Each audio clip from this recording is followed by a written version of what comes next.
Here we've got a Mesa Solo Head 150 watt behemoth. Owner says no sound, channels don't switch. The entire thing is in need of some severe archaeology. There's dust over everything. Now, the first thing I noticed, I haven't looked inside the chassis yet, is of the six, that's right, six 6L6s, we've got 4 groove tubes and 2 Mesa labeled tubes. And these groove tubes are really discolored. These have been running really hot. So I'm not sure what I'm going to see inside, but I'm pretty confident that this app's going to need 6 new 6L6s, or at least 4, because all 4 of the groove tubes are pretty much shot. And I wouldn't be surprised if these Mesa tubes have borne the brunt of something or other. Let me take a look at one closer to see.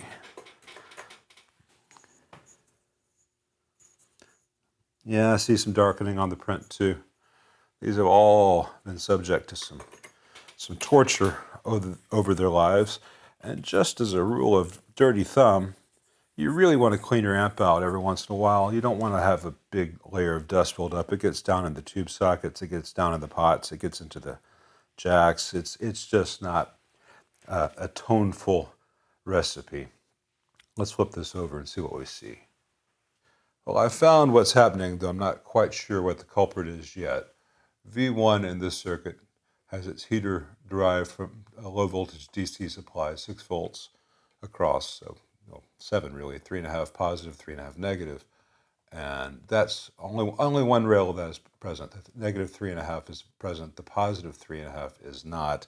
That's also going to be the power supply that switches all the relays and muting transistors and stuff. So the DC supply is not working. And I first found that and verified that by measuring plates and cathodes throughout all the tubes. And all of the preamp tubes which have AC heating have normal voltages on the plates and the cathodes.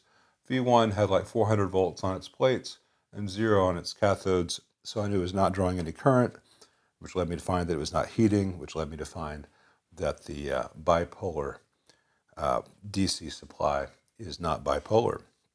All right, at this point, there are five things I want to check. All 4 of these diodes, which form a bridge, are measuring wrong. They're not measuring as good diodes. But there's also this 39 ohm resistor here, which is supposed to go from one side of the supply to ground, and it measures open. So the first thing I'm going to do is lift this resistor, verify that it is open, see what I have that's close to 39, just as a temporary fix.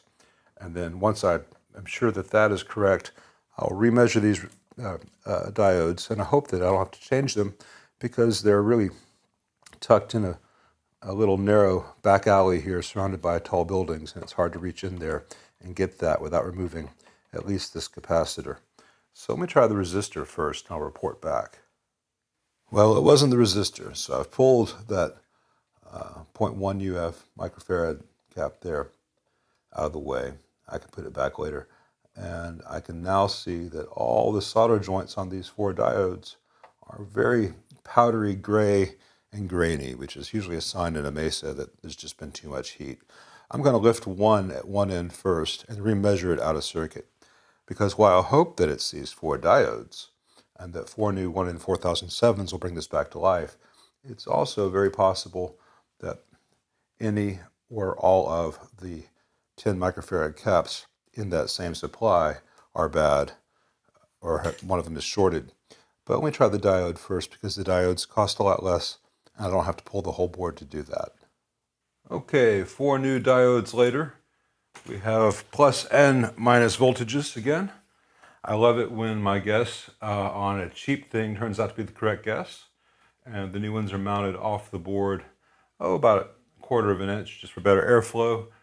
Much less likely to happen in the future. If it does happen in the future, it's less likely to burn the board in the process. And if necessary, I could replace those 4 discrete diodes with say a 4 amp or 6 amp bridge mounted to the chassis for better heat dissipation. But the amp is working now.